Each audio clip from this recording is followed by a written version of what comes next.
Juscelina. Como vamos dizer para a nossa irmã Juscelina? Seja bem-vinda.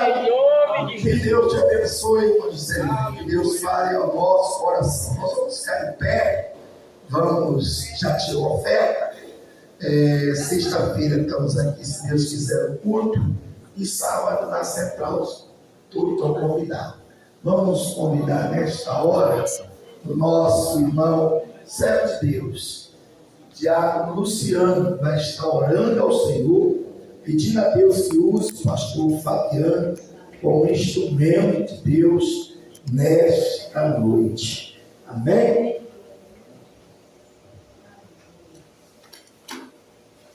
Glória a Deus. Cumprimento, irmão, a parte do Senhor. Vamos orar. Senhor Deus e eterno Pai, neste momento, ó Deus, queremos agradecer ao Senhor por esta oportunidade de estarmos aqui na tua casa. Deus, em nome de Jesus, eu te peço que o Senhor venha usar o teu servo, ó Pai, para falar conosco através da tua palavra, que saímos daqui edificados por ela, em nome de Jesus. Amém. Pastor Fabiano. Glória a Deus. Os amados, eu vos cumprimento. Em gloriosa paz do nosso Senhor Jesus Cristo. Paz, Senhor. Estou feliz de estarmos aqui na presença de Deus. Eu justifiquei para o pastor da igreja, companheiro pastor Rogério, presbítero Rogério, que é o anjo da igreja. Eu não tenho o costume de chegar em culto 8 da noite. Eu vim porque eu marquei a minha sogra. Deu de ontem para hoje em Jucuruçu, AVC, princípio de AVC, chegou agora de tarde. Eu não poderia deixar, eu estou com o carro, consertar agora, e ela, mais a minha cunhada, irmã Cleia, vieram de Jucuruçu e eu não podia deixar quem está doente ser levado ao hospital. Eu tive que acompanhar até o final, cheguei em casa, o coração partiu pelo horário. Eu não tenho costume, tenho que justificar para os irmãos. Nosso costume é ser exemplo, é ser o primeiro a chegar antes da porta abrir, ao abrir a porta, ser o primeiro a entrar para orar. Justifico para os irmãos, peço que os irmãos estejam compreendidos nessa situação, só para justificar os irmãos, mas já justifiquei ao anjo da igreja, presbítero. Abra as escrituras. Um livro, 1 Samuel,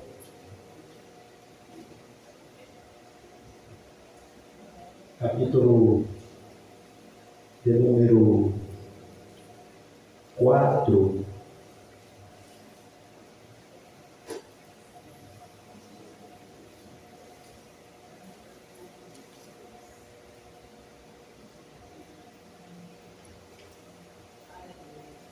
capítulo de número 4, versículos 5 a seguir.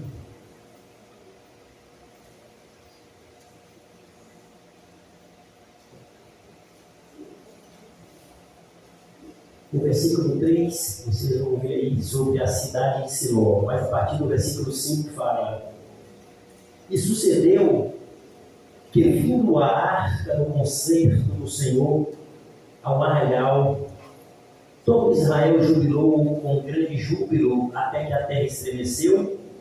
E os filisteus, ouvindo a voz do júbilo, disseram: Que voz tão grande de júbilo é esta do arraial dos hebreus? Então souberam que a arca do Senhor era vinda ao arraial. Pelo que os filisteus se atemorizaram, porque diziam: Deus veio ao arraial. E diziam mais: Ai de nós, que tal nunca sucedeu antes? Ai de nós, quem nos livrará das mãos deste grandioso Deus ou grandioso deuses? A linguagem deles: Estes são os deuses que feriram os egípcios com todas as pragas junto ao deserto.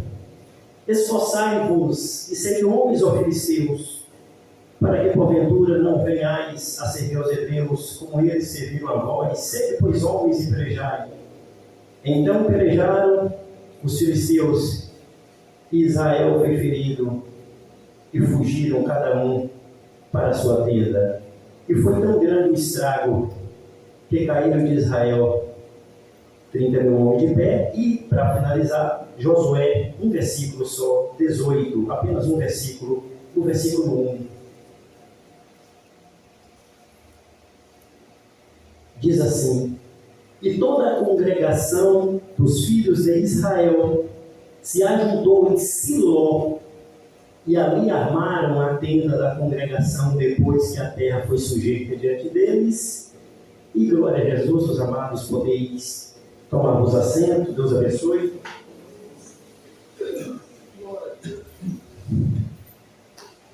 Estou feliz em rever a cada um aqui. Já falei, companheiro do pastor Rogério da igreja, superintendente da congregação, os demais companheiros, Diácono Osório, Diácono Marcos, presbítero Bernardino, companheiro presbítero Diácono Luciano. Vamos tomar posse então, já falei o nome presbítero, até algum dia você fica na mesa. É assim que a gente fala e Jesus cumpre depois. Não sou profeta, sou servo. Deus abençoe, é bom te rever. O Senhor dirigiu muitas congregações, e eu lembro ali do Laranjeira, as oportunidades. O Senhor, muitas vezes, depois do culto, ia nos levar de noite, tarde na noite, para trabalhar no atacadão. Sou grato, o Senhor e a família. Deus abençoe a vossa família e aos demais que estão aqui. Eu vejo alguns rostos que eu conheço. Vamos para a Bíblia. Queridos, esta passagem que agora nós lemos, muitas coisas aconteceram em Siló. Embora pouco se fala sobre Siló. O acampamento de Israel, Josué havia sido incumbido de dar prosseguimento àquilo que Moisés havia iniciado. Os amados sabem que toda pessoa que é chamada, quer escolher, tem hora que quer correr, só não adianta fugir. Pode até ter vontade de correr, a vontade pode até ser suja, porque é sentimento. Mas a prática não pode correr, não. Na prática não pode até desejar, pode até pensar, mas na prática não pode correr. Moisés até tentou correr. Eu disse, não corre não, que eu vou te mostrar o que acontece se você fugir. Ele disse, chamarão, eu disse, é tu. Chama outro, é você. Me dá uma prova que se eu correr não acontece nada. Eu disse, vou te mostrar. Isso que está na sua mão aí, Moisés, é uma vara. Êxodo capítulo 4, versículos 2, 3, 4. Pega essa vara, que significa seu ministério, que significa seu chamado, que significa essa incumbência que está na sua mão. Solta ela da mão, vai, joga no chão, que eu vou te mostrar o que vai acontecer com você. Êxodo capítulo 4, versículos 2, 3, 4. Novidade para ninguém, vocês sabem disso de coração. Pastor Rogério ensina a igreja, todo mundo aqui ensina a igreja, vocês sabem disso. Moisés pega a vara, joga no chão, o que era o chamado, o que era a missão, o que era a incumbência, o que era a bênção, o que era a vara, o que era cajado na mão. Soltou no chão, virou cobra. A Bíblia diz que a cobra corria atrás de Moisés, nada mais, nada menos para picar Moisés. O que isso tem a ver? Era o Satanás? Não era não, era o chamado que persegue. Onde é que tu entrar, o chamado vai atrás. Aonde tu for, o chamado vai correr atrás de você. O que significa que você é obrigado a fazer? Não é obrigado, não é não. Mas dizer que o chamado te deixa, não deixa não. Moisés morreu. Deus falou assim, Josué, Moisés está morto. Sim, Deus, é tu. Antes que meu servo Moisés morrer, você lembra que eu mandei Moisés te procurar? Sim. Pois é você. Josué, alguém citou o nome no primeiro nome de Josué. É esse mesmo nome, viu? É porque no livro de Números, capítulo 13, tá aí, Números, capítulo 13, na sua Bíblia, na minha Bíblia diz, versículo 8, que o primeiro nome dele era Oséias, filho de Num. Aí Deus chama ele para a guerra, e quando Deus chama um homem para a guerra, a primeira coisa que Deus faz é mudar. Alguma coisa que Deus faz no homem é mudar. E se for mulher, muda também. Não fica o mesmo, não. Tem uns que é o nome que é mudar. Alguma coisa vai ter que mudar. Tem gente que Deus fala, sai da tua terra, até de endereço o camarada tem que mudar. Mas do jeito que está, não fica. Alguma coisa vai ter que mudar. Aí, o seu nome a partir de hoje, cidadão, não vai ser mais Oséias não, filho de Num. E qual é? Aí você vai ver em Números, capítulo 13, versículo 16, dizendo assim, e Moisés após chamar Josué para a guerra, mudou-lhe o nome de Oséias para Josué. Aí o nome dele veio sido Josué. Ok, beleza. Prosseguindo, os amados sabem que foi uma luta muito grande. O povo de Israel passou 40 anos no deserto. Lá no deserto, os amados sabem que não tinha sapataria, né? Lá ninguém precisava de preocupar com o sapato, porque não tem aonde comprar. Podia ir para o culto normal e não ter que se preocupar, porque não tinha sapato para comprar. Era o que tivesse no pé, tinha que ir. Então podia sim ir para o culto normal. E roupa? Lá não tinha negócio de shopping para comprar roupa. Mulher e homem, não tinha. Para ir para culto no deserto, podia ir normal. Ninguém ia olhar para a roupa de ninguém, porque estava todo mundo com a mesma roupa. 40 anos com a mesma roupa. Não nasceu, mas não é só a glória. Sapato, 40 anos com o mesmo sapato no pé. Tem alguém aqui com 10 anos com o mesmo sapato no pé? Duvido. Ah, pastor, está lá na sapataria. Eu perguntei da sapataria, está no seu pé, todo dia. Segunda, terça, quarta, quinta, sexta, sábado, domingo de manhã, de tarde, de noite, de madrugada. Para quem trabalha de madrugada. Israel no deserto era assim, 40 anos com o mesmo sapato no pé. Camarada nasceu, cresceu, a mãezinha colocava um sapatinho no pé, o sapatinho crescendo normal, não é novidade para ninguém. Porque você sabe disso, ficou chateado, não posso falar nada novo aqui, embora a palavra ela renova. Porque o Espírito Santo tem a incumbência de renovar, mas não de mim. Eu não estou aqui trazendo nada novo, mas o Espírito Santo renova a palavra. E a roupa? A mesma roupa, 40 anos, você já pensou? As irmãs vindo para o culto, 40 anos com a mesma roupa? Só dando glória, e se fazer que era feio, pior. E para o culto, a mesma roupa, segunda, a mesma roupa, terça, a mesma roupa, quarta, a mesma roupa, quinta, a mesma roupa, sexta, a mesma roupa, sábado, a mesma roupa, a mesma roupa, e a tarde, evangelismo, a mesma roupa, a noite no culto, a mesma roupa, só dando glória e aleluia. Eita, culto abençoado no deserto, mesmo sapato, aleluia, mesma roupa. E para aumentar sua fé, não tem água. Não. Ah, pastor, mas eles bebiam porque Deus provia. Água não tem. Deserto tinha areia, tinha terra, monte e pedra. Mas água não tem. Ah, mas eles bebiam, mas era que Deus provia. A água sai da pedra. Olha para você ver, dá para ser crente?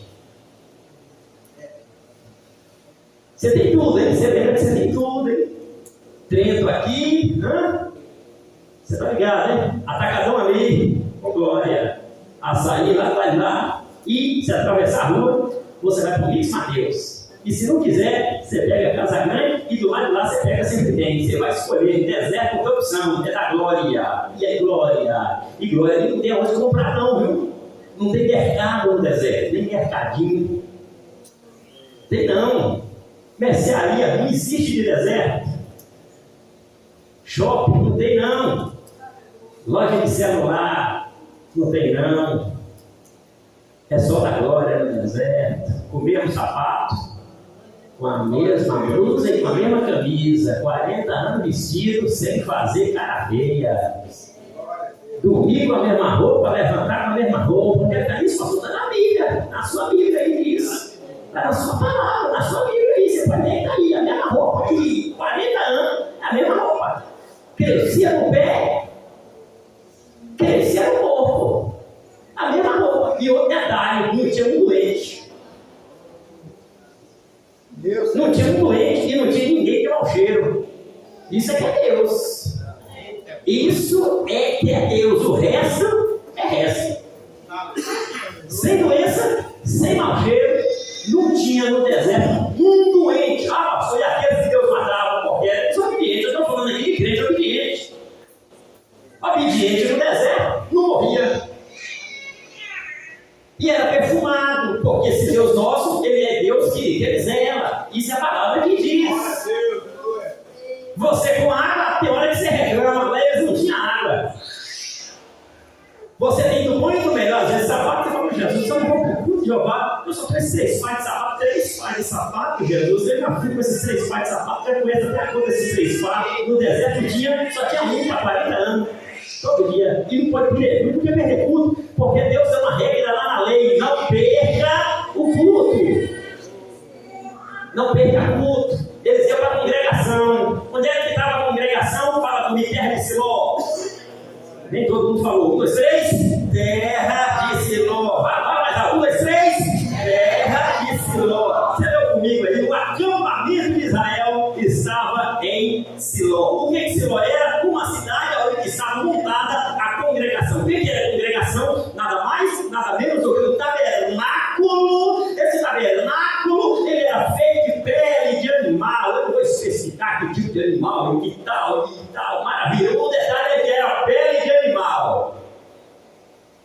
madeira. E dentro desse tabernáculo tinha compartimento, tinha cortina de cores azul, de cores vermelhas, cada cor tinha um detalhe, na barra de cada detalhe tinha uma pedra tal, porque Deus, ele pensa em alguém que é detalhista. Você acha que você é detalhista? Não, comparando com Deus, você não é detalhista. Deus é detalhista.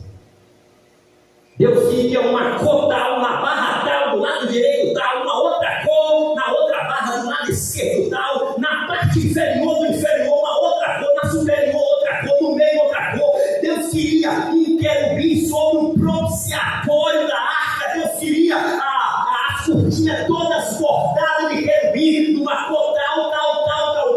Tinha que estar de um lado, tinha que estar do outro, tinha que ter uma outra coisa por cima do teto, tudo no mínimo detalhe. E se não tivesse detalhe, alguém morria dentro da congregação. Onde é que está isso? Na palavra. 2 sacerdotes morreu. Filho de Arão, você lembra? Lembra? Abiú? Lembra? Fala aí. 2 filhos de Arão. Arão tinha 4 filhos. Eleazar, Itamar, e tinha um tal de Abiú, e tinha um outro aí. 2 foi fazer aquilo que se fala, tem nada a ver não, se Jeová disse que tem. A Bíblia fala fogo estranho. Por que era fogo estranho? Alguma coisa que não estava nos mínimos detalhes. Se Jeová colocou um detalhe tal, tem que seguir aquele detalhe. Se não seguisse, já saía puxado na corda. Porque quando entrava com a corda nas barras das vestiduras. E alguém ficava do lado de fora falando: olha, se demorar muito lá, além do prazo que Jeová estipulou, tinha horário para entrar e horário para sair. Se demorou muito, já pode puxar, porque já morreu. Porque tudo no mínimo detalhe. Ok. No acampamento de Siló estava acontecendo tudo isso. Acampamento de Siló. Josué parou ali, o acampamento estava ali, e de Siló saía para as guerras. Como é que era a guerra? Você sabe depois saltear. Na hora que ia ter uma guerra em tal lugar, saía, logicamente, os guerreiros, saía a arca junto com o sacerdote, e a arca não podia ser levada a não ser com 4 levitas. Um segurava numa ponta, o outro segurava na outra ponta, outro segurava numa outra ponta, outro segurava na outra ponta. Era 4. Teve uma certa feita que alguém disse: não, esse negócio é coisa de detalhe, esse negócio é só 4 levitas, para que isso? Economiza, vamos colocar esse negócio aí em cima de charrete, em cima de carro de boi. Alguém morreu. Toda vez que ele saiu da regra, o final sempre era um morto. Porque o salário do pecado, sempre na desobediência, aparece um para morrer. Porque o salário do pecado é a morte. Ok, falando ainda de Siló, tudo estava acontecendo em Siló. Lá na frente, falamos de Josué, continuou logicamente os cultos em Siló. Ia para a guerra, levava a arca, depois devolvia de novo, porque a cortina e o tabernáculo estavam em Siló. Tinha uma outra guerra em tal lugar. Os guerreiros iam, sacerdote iam, os 4 levitas puxando a arca do Senhor, que era a presença de Deus no meio da guerra. Chegava lá, não estava guerreado, depois devolvia a arca para dentro do tabernáculo, num acampamento chamado em Siló. Aí chegou no livro de Juízes. Aqueles 13 para 14 juízes que você conhece, foi salteado, todos eles julgavam, como o primeiro juiz de Israel, que você conhece, que foi salteado, um tal de Otiniel, um segundo juiz de Israel, conhecido como Eude, um terceiro juiz de Israel, conhecido como Sangá, um quarto juiz de Israel, conhecida como Débora, profetisa, que logicamente era esposa de Lapidote, que ficava debaixo das palmeiras. Tinha um quinto juiz lá, aí aparece um tal de Gideão, depois aparece um tal, logicamente, de Jefté, aparece um tal de Jair, Ibsam, e tal, aparecendo todo mundo. Eu sei que todos esses juízes apareceram no livro de Juízes, mas a capital, logicamente, onde era que estava, o tabernáculo e a arca do concerto continuava na congregação da cidade de Siló. Outro detalhe, por que Siló? Porque Deus escolheu o Senhor. Uma coisa é tentar bater de frente com a escolha de Deus.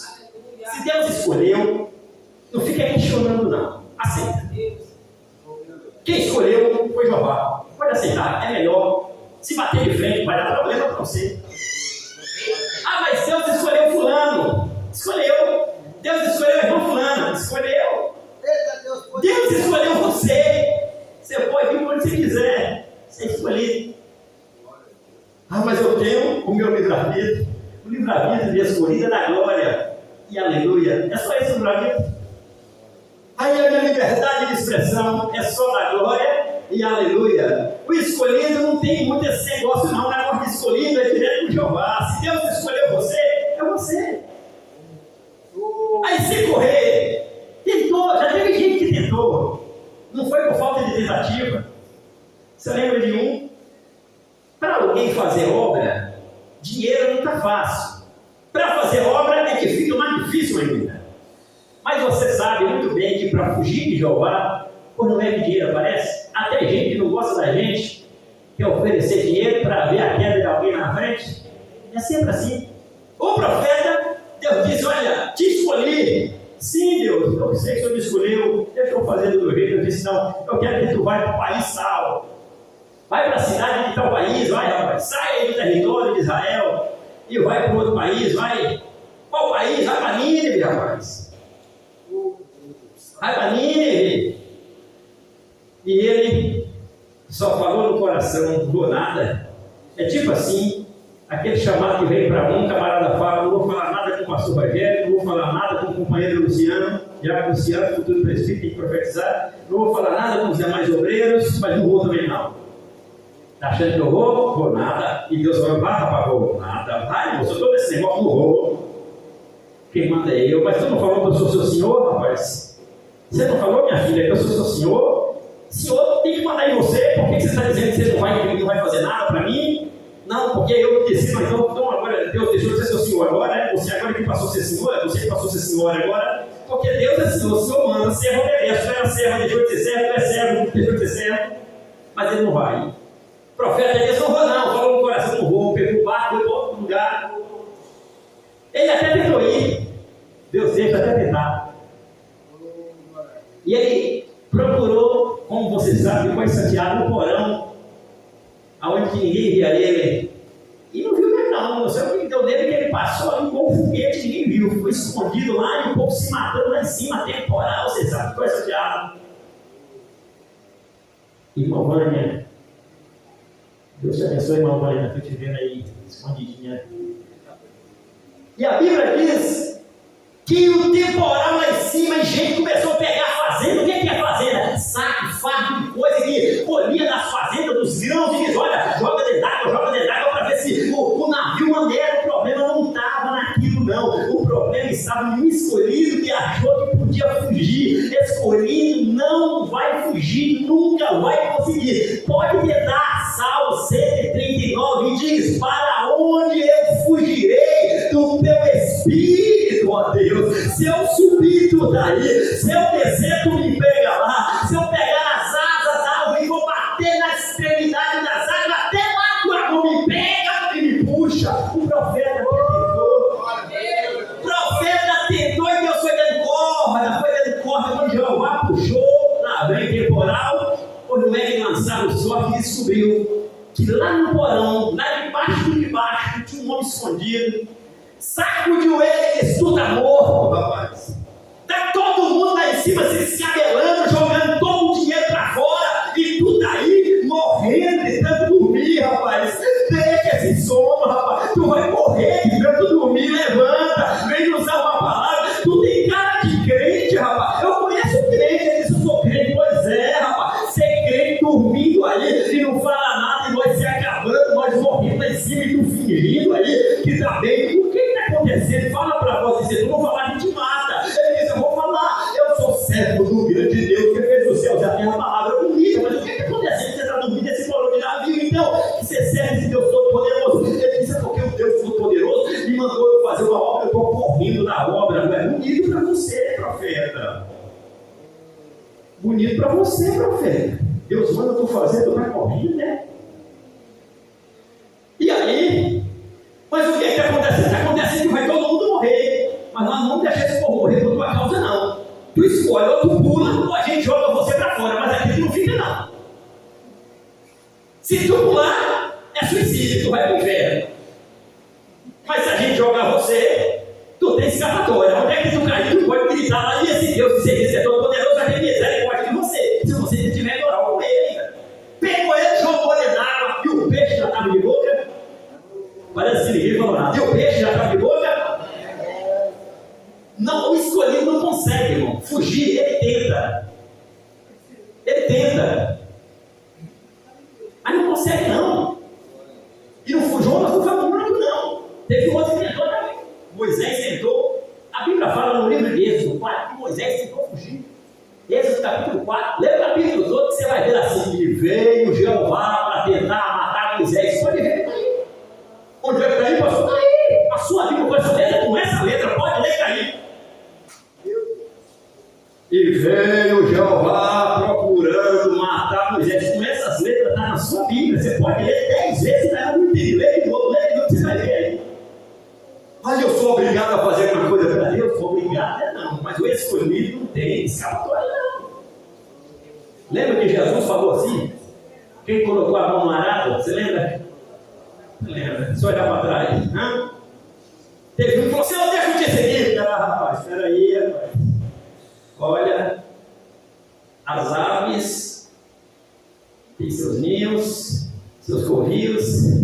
O filho do homem não deu entendeu na cabeça, até que alguém entendeu que era uma casa para morar. Mas no fundo, na teologia da exegese, significa: o filho do homem, ele não tem vontade própria. As aves têm um percurso, ela sai voando e volta com aquilo que ela desejava. Ela sai de bico vazio e volta com o bico cheio, porque a presa ela vai pegar lá de lá e traz a presa dos seus filhotes. Quer dizer, ela tem um percurso que vai e que vem. O filho do homem tem esse percurso. O filho do homem vai para um lugar, não sabe nem se volta mais. Assim é o escolhido. O escolhido mesmo teve que estar num canto, eu vai dizer, agora vai para outro. Glória a Deus, aleluia. E assim, Jeová, se é assim,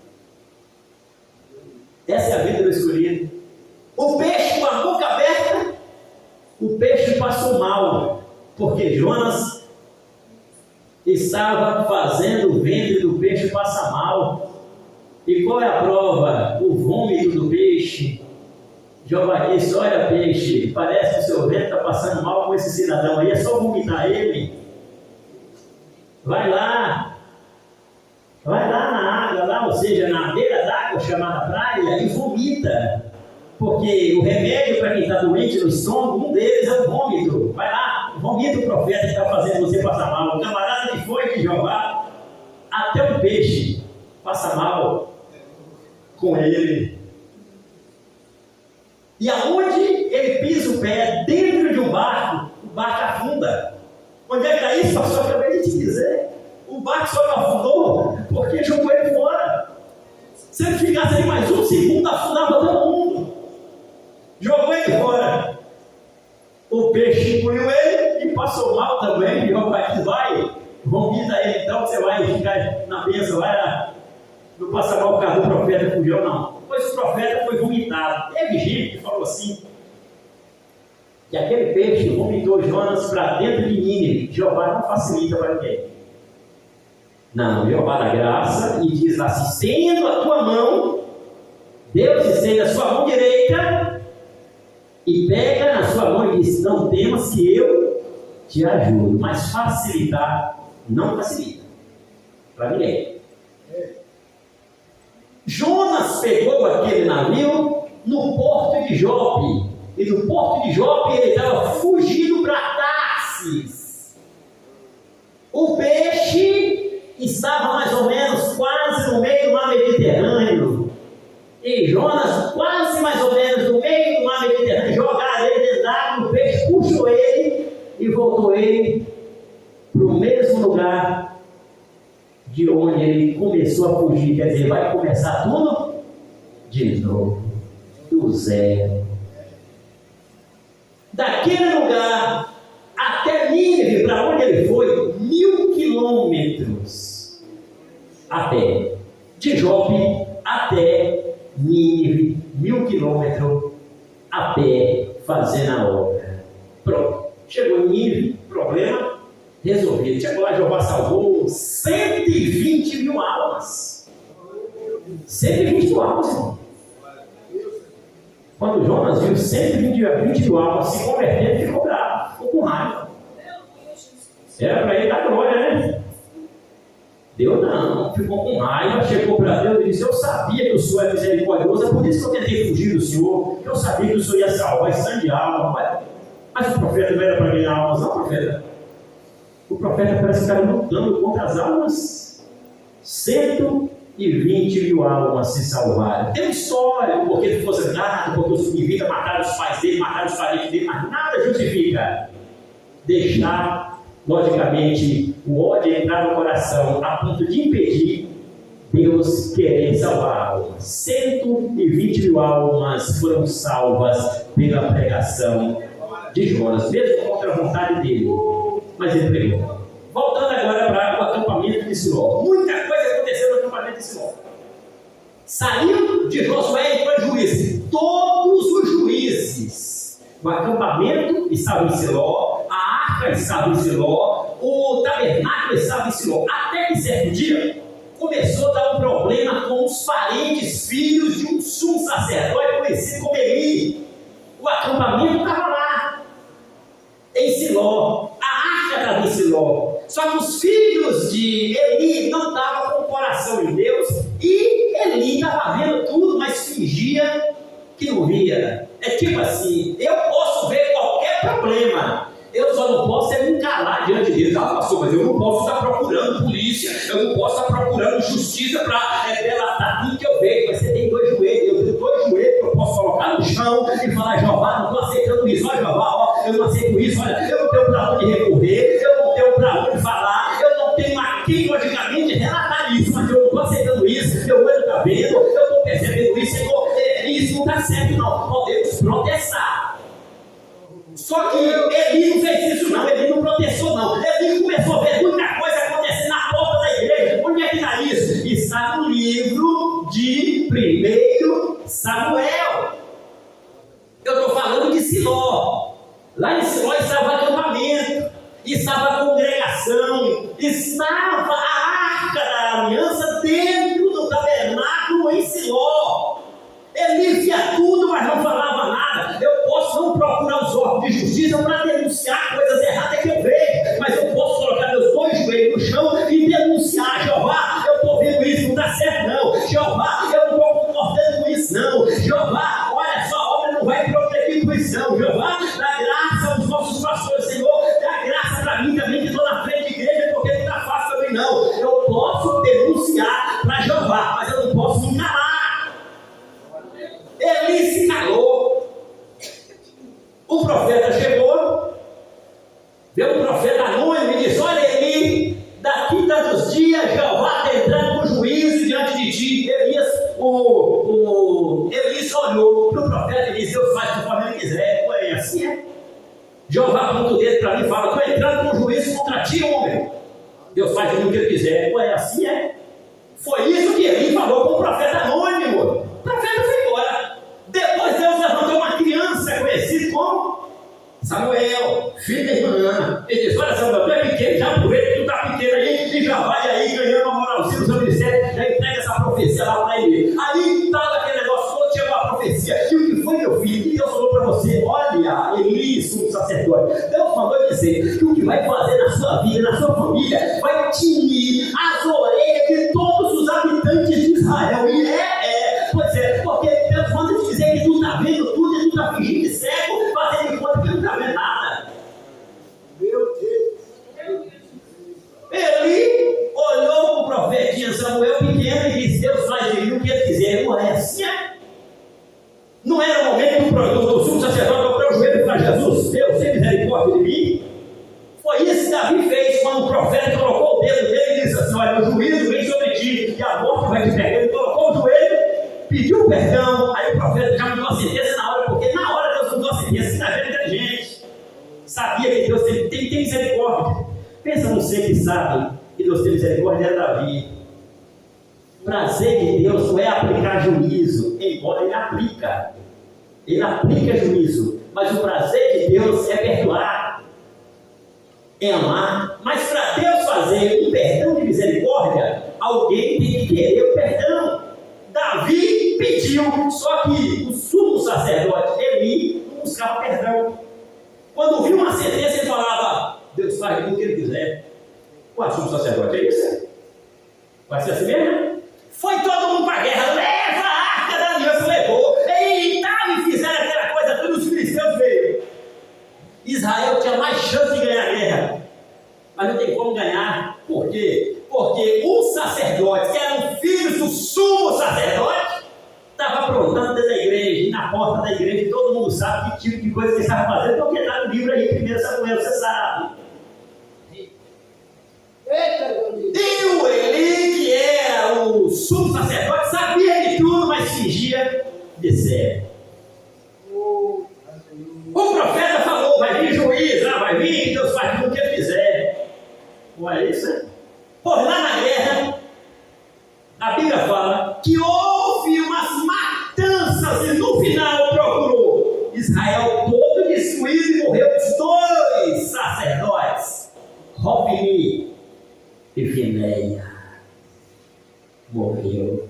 Alguém morreu, chegou diante do sumo sacerdote, ele diz: olha, Israel perdeu a guerra, tá bom. E o que mais? Olha, a arca de Israel foi roubada. E rapaz, pois é, começou a chorar. E os seus 2 filhos, Hofni e Finéias, morreu.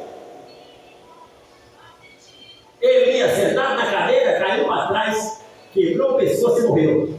A sua nora, esposa de Finéias, estava de parto e deu à luz a um filho que nasceu com o nome de Foi-se a glória de Israel, e acabou. E depois disso tudo, Deus não quis mais que a arca voltasse para a cidade de Siló. Dali, os filisteus pegou a arca e levou para a terra de Asdod. Lá em Asdod tinha o templo de Dagon. O templo de Dagon, aquele é templo que eles furaram o olho de Sansão, que eles rapou a cabeça de Sansão, fez Sansão de palhaço para rodar a linha e diz: olha aí, Dagon, olha seu inimigo aí, olha que matava 1000 filisteus, que matava filisteus e que matava os gigantes e que arrebentava com nós, olha seu inimigo aí. Agora chegou a vez deles pegar a arca. Só que com a arca foi diferente, agora eles estavam mexendo direto com Jeová na arca. Eles pegou a arca, colocou o pé de Dagon e olha aí, Dagon, seu maior inimigo, Jeová, aí no teu pé, pisa na cabeça de Jeová, Dagon. Pisa como, rapaz? No outro dia, as pernas de Dagon cortadas, Jeová cortou as 2 pernas de Dagon. Está aí na sua Bíblia. Eles tornaram unidade as pernas de Dagon e deixou a arca lá. Vai, Dagon, vai, suas pernas têm minada agora, Dagon. Cabe de pisar, Jeová, pisa nesse caixote, porque esse caixote é Jeová, Dagon. Porque a presença de Deus sabe mesmo naquele caixote. Não é um caixote comum.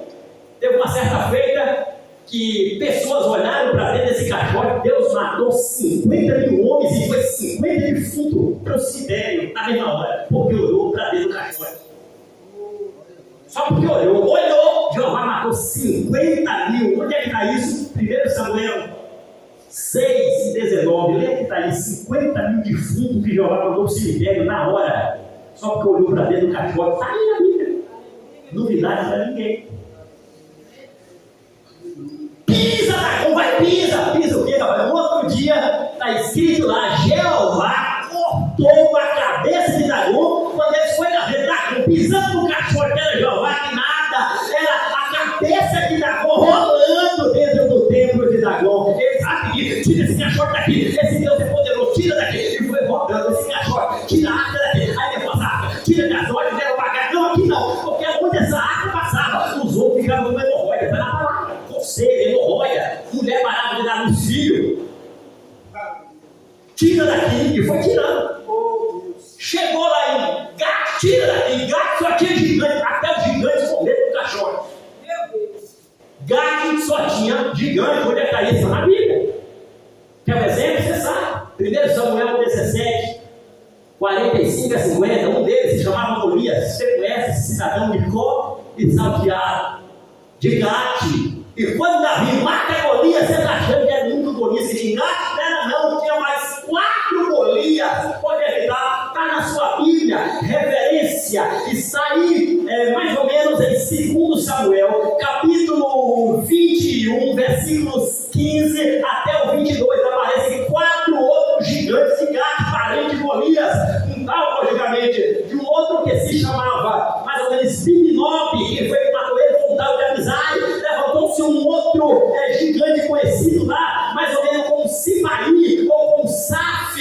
Quem matou ele foi um cidadão chamado Sibekai. E lá mesmo em Gade levantou-se um outro gigante conhecido mais ou menos como um tal de Lambi. Quem matou esse tal de Lambi foi um tal de filho de Jari. Aí levantou-se um outro gigante lá, que a Bíblia não dá o nome dele, logicamente, de um homem de 24 dedos, gigante de 24 dedos. Tem gente com muito dedo por aí e tem gente com menos de 10 dedos por aí, precisando de Deus, fazer uma obra por esse Brasil. E Deus tirou esse gigante de 24 dedos que atormentava Israel. Eles eram todos de Gade. Saindo, para finalizar, a Bíblia diz: a arca sai de Gade e a arca vai para Hebron. E aonde que passava, Jeová fazendo toda a pestilência. Tiraram de lá, levaram a arca. Os filisteus colocaram a arca em carne de boi. E alguém pergunta: por que os filisteus podem? Não, eles não podem colocar, só que eles não conhecem a palavra. Tem uma diferença da pessoa que conhece para a pessoa que não conhece. A pessoa que não conhece não vai deixar de ser chicoteada, não. A Bíblia fala que vai ser chicoteada com pouca chicotada. Isso é a palavra que fala. Aqueles que conhecem vai ser chicoteado com mais chicotada, porque a Bíblia fala que o juízo não começa na escola, não.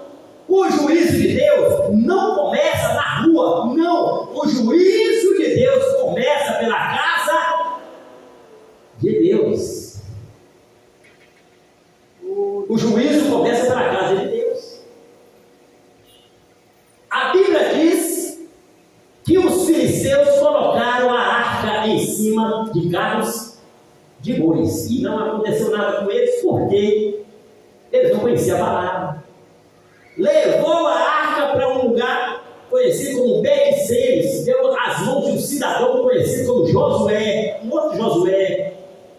Ok. O povo dessa cidade de Bet-Semes olhou para dentro da arca. Deus matou 50 mil e virou defunto na hora. 50 defuntos no cemitério. Ficou com medo, tirou a arca de lá, levou para outro lugar. Levou para onde? Levou para um outro lugar conhecido como Kiriat Jearim. Lá em Kiriat Jearim ficou a arca lá mais ou menos por 20 anos. E aí, então, estava bem assim, aquele negócio todo, tirou a arca de lá. A Bíblia diz que alguém foi instruído para não segurar com a mão na arca. Não podia segurar na arca, não podia colocar a arca em cima de carro de boi, e não podia olhar para dentro da arca. Desobedeceu. Agora eu estou falando dos filisteus, eu estou falando agora dos hebreus. Os hebreus sabiam disso. Rei Davi pegou a arca, mandou tirar de lá. E a Bíblia diz que a época do reinado de Davi, a primeira vez que tentou tirar, logicamente, a arca de Kiriat Jearim, Uzá estava como um dos que guiava a charrete que estava puxando a arca. No meio da estrada, no meio do caminho, a arca balançou,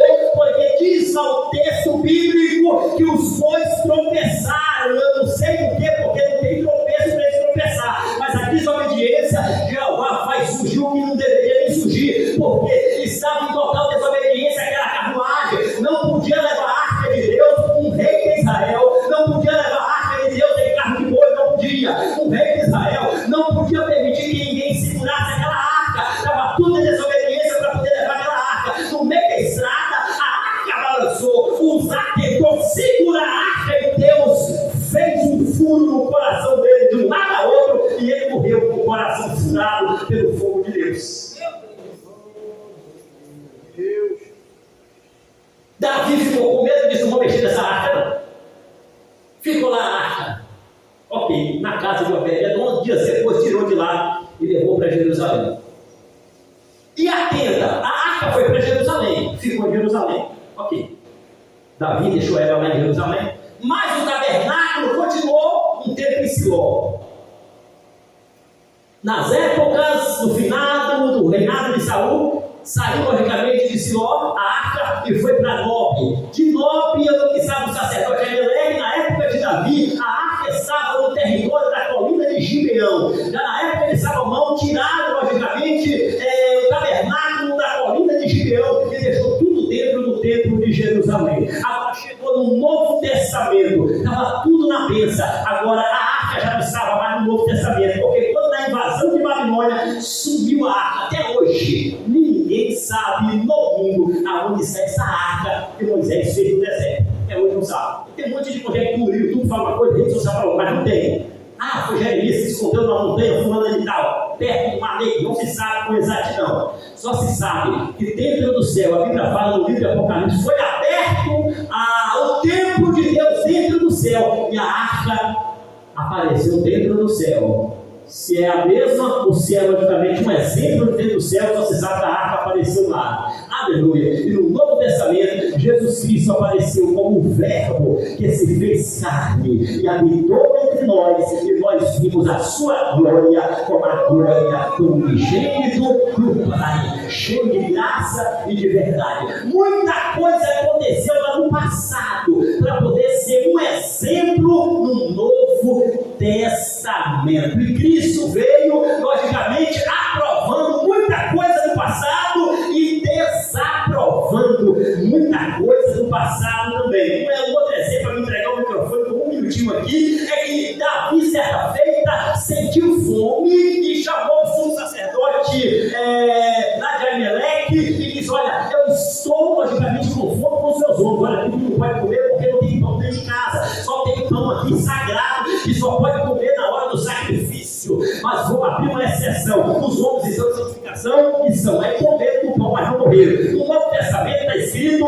que os discípulos de Jesus também comeram pão no dia de sábado. Chegaram para Jesus e disseram: olha, os seus discípulos estão fazendo trabalho no dia de sábado. Eles entraram na seara para comer pão. Olha para você ver, Jesus disse lá no Antigo Testamento, quando Davi também, logicamente, sentiu fome, ele entrou, logicamente, e pediu permissão para comer o pão sagrado, que ele não podia comer, mas Deus entrou com misericórdia. No Novo Testamento, Deus entrará com misericórdia. Tem muita coisa que Jesus aprovou e tem muita coisa que Jesus também não aprovou, mas que Deus possa iluminar nossa vida, o nosso coração, sempre para poder andarmos nos detalhes que Deus escolheu para nós seguirmos, andarmos de acordo com a palavra que Deus logicamente escolheu para nós seguir a palavra, a nossa única regra de fé e prática. Deus abençoe o companheiro superintendente presbítero Rogério, concluda a igreja.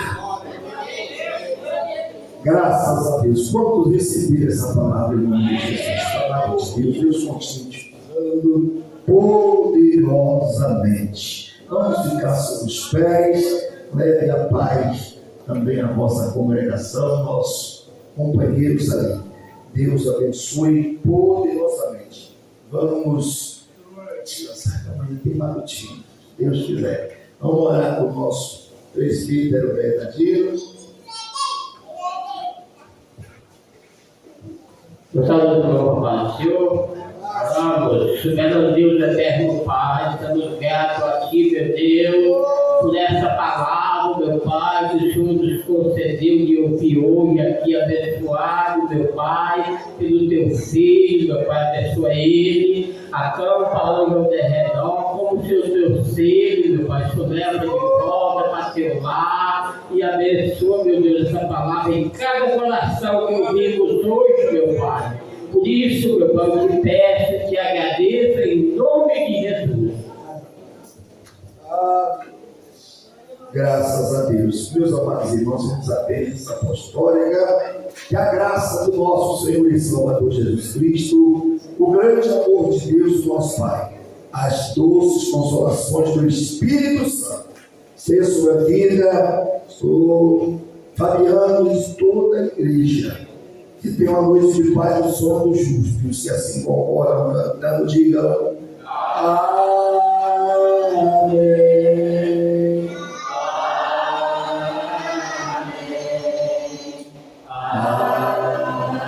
Amém.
Aí eu já faço lá.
O senhor é um amigo do senhor. Eu lembro do senhor. Lembra? Eu sei quem eu sou, eu sei que o senhor, nós sentamos junto no grupo. Eu sei quem é.